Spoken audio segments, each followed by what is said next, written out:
Well, hello folks, I'm Daniel Nobre. I am in Coral Pink Sand Dunes State Park in Utah. I just got a map how to get here and I decided to check it out. And for my surprise, it's such a beautiful place. This color of the sand is kind of pinkish here. It's fascinating. I gotta go over the history of this place and check it out. You're gonna love this place. Very interesting, unique.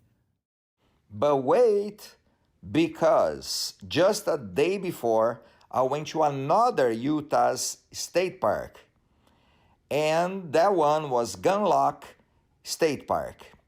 As you see, that is water right there and is very interesting as well. A little bit on the smaller side, but very interesting as well. So you're gonna see two parks for the price of one. Stay with me for this presentation.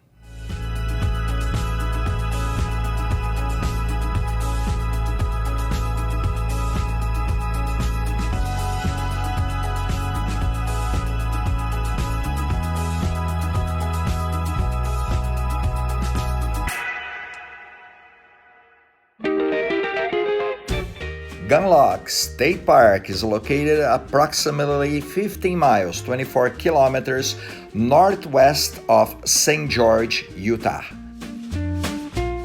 The town of Gunlock has an interesting story. It was named after William Gunlock Will Hambling, its first settler. Hambling was a Mormon pioneer born in Ohio who settled in the area in 1857. Gunlock Will was a good hunter and a sharpshooter, and was skillful in repairing gunlocks, which are the firing mechanisms for muzzleloaders. So the name of the city was after him, and of course the name of the park was after the name of the city. And this park came to me as a recommendation when I stopped at Utah's Visitor Center in St. George. The desk recommended few parks, and this is one of them. And now, after visiting myself, I must recommend for you.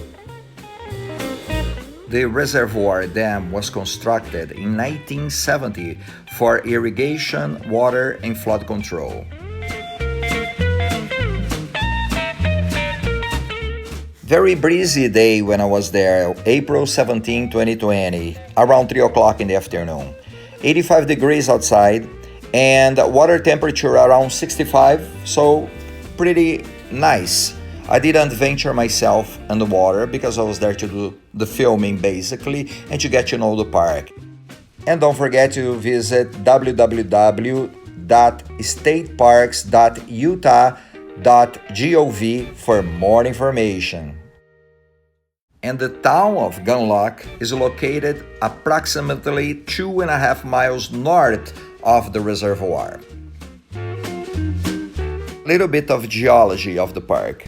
The area immediately surrounding the reservoir consists of lava flows on the east side, from the ancient 3 million year old Triassic period and more recent Holocene period.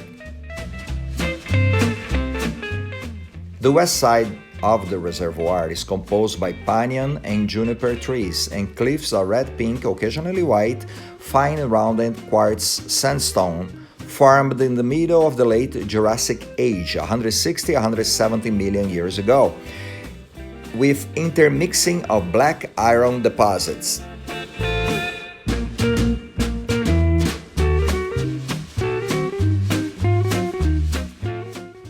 North and south along the Santa Clara River that feeds Gunlock Reservoir are bits of pottery, arrowheads, and petroglyphs from nomadic tribes that once lived in the area.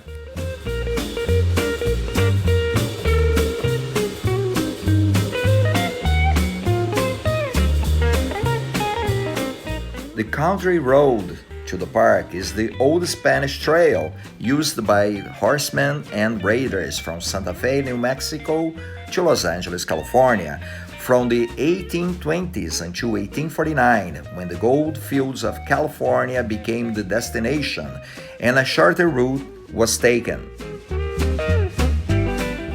And today the park has been attracting ever-increasing number of visitors.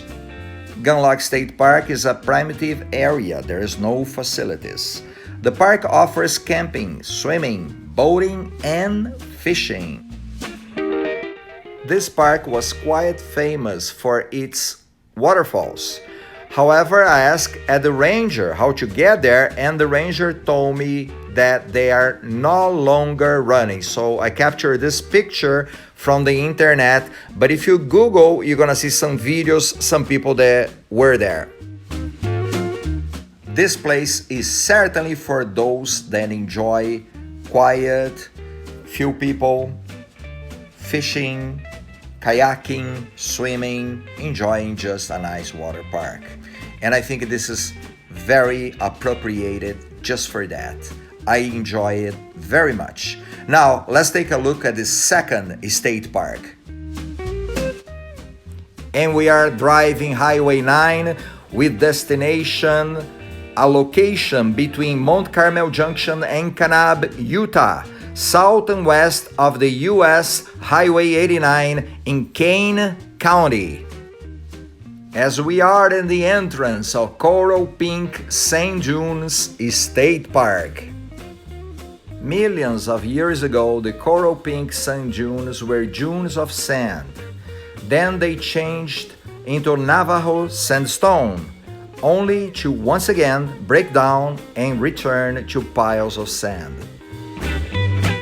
This cycle will repeat itself over and over again. Even the towering monoliths of Zion National Park will one day break down into piles of sand. The coral pink sand dunes are a feature of the Colorado Plateau and the Vermilion Cliffs.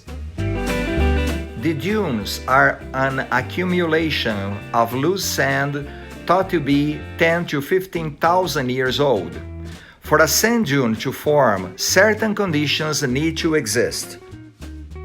High-velocity wind, at least 10 miles per hour, must blow in a single direction across an empty desert environment. In addition, there must be a unique influence upon the wind, allowing the suspension and deposit of sand. A notch between the Mokeef and the Moccasin Mountains funnel the prevailing wind of the Arizona Strip between the two mountains. Fine grains of sand toss and churn in turmoil, wielded by wind. Sand grains are carried through the air and deposit when and where the wind calms, in this case, into the Coral Pink Sand Dunes State Park, building a unique desertscape of uninterrupted dunes. This effect is known as the Venturi effect. Wind continues to organize and create hills and flat areas along the dunes. Today, a beautiful landscape of sand exists set against a dark backdrop of the Vermilion Cliffs. There are several hundred feet and 2,000 acres of sand piled along the Sevier Fault, and the park is growing. A dune of sand usually accumulates to its mass another 50 to 150 feet each year.